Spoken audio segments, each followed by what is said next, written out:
I am now honored to announce in the name of the SCORE Foundation for Science that the 2020 Best Young Researcher Award in Finance and Insurance has been awarded to Matthieu Bouvard, professor at the Toulouse School of Management, University of Toulouse, who has been specializing in finance and who is also member of the Toulouse School of Economics. Matthieu Bouvard's research focuses on financial intermediation and the impact of technological innovation in finance, fintech. His article, published in 2019 in the very prestigious Review of Financial Studies and co-authored with Bruno Biet, Christophe Bizière, and Catherine Casamata, the blockchain folk theorem particularly caught the attention of the jury. The authors revealed two major sources of blockchain inefficiency. On the one hand, this generates an instability which induces persistent forks.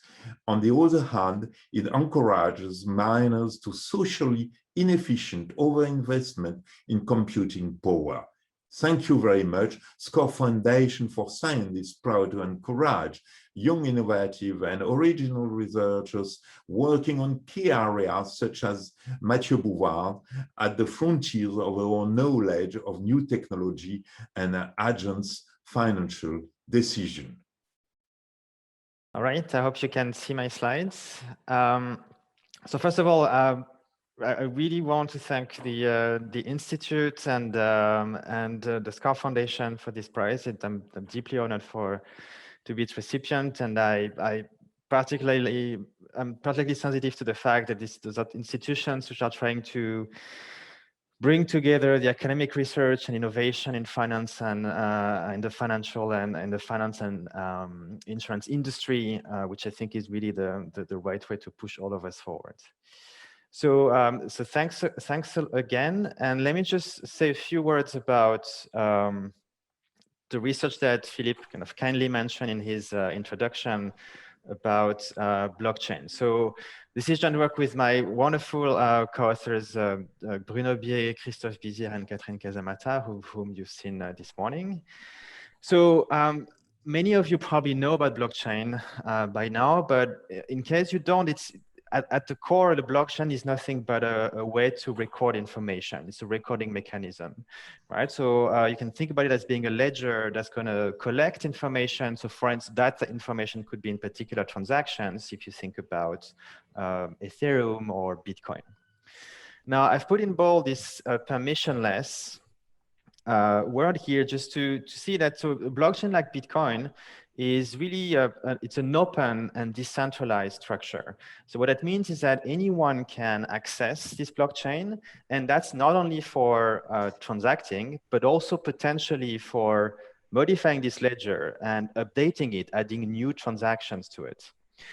It turns out that this creates a problem which is actually quite deep and difficult to solve, which is how do we make sure that, so if anyone can participate and modify this ledger, how do we make sure that all these different participants agree on what's the state of this ledger? So which transactions are valid and which transactions are not valid, right?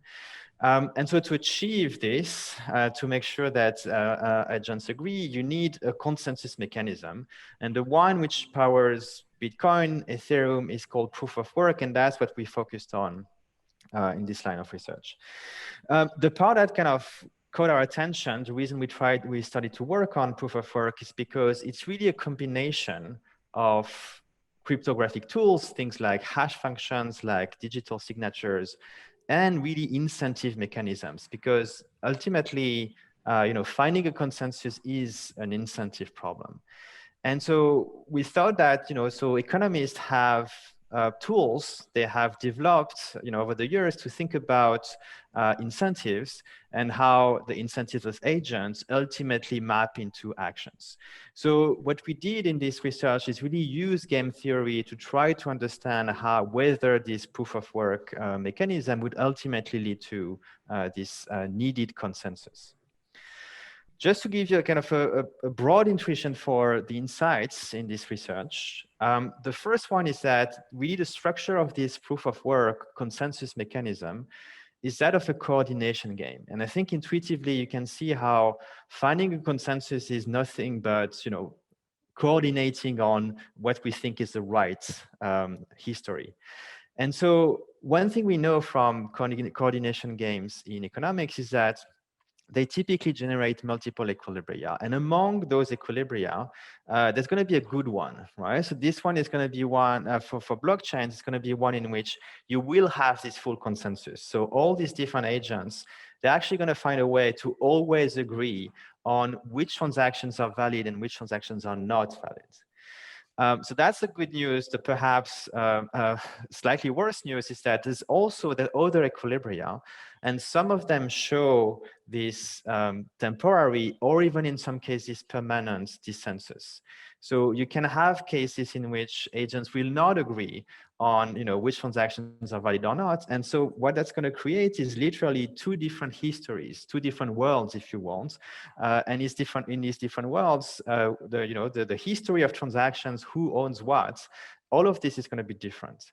And the way you're going to see this materialize on a blockchain is that you're going to see a fork. So a blockchain which is in full consensus is going to be just one chain of blocks, and each block is going to contain transactions. So that's a history of transactions. When you have a fork, you're going to see a bifurcation, and this blockchain is going to separate in two, or potentially in more branches if you have more forks. And ultimately, the reason why we think this research is relevant is because we've seen these forks, and we've seen them on Ethereum. And what you're looking at right now is forks that happened over the years on Bitcoins. And as you can see, this is not just anecdotal. We've seen many of these forks over time. And that raises a lot of questions about, you know, how we can use these public blockchains, how we can build on top of them with things like smart contracts, for instance. And also perhaps what are the other blockchain designs that would be resistant, robust to these forks, and that perhaps we want to use for different types of applications.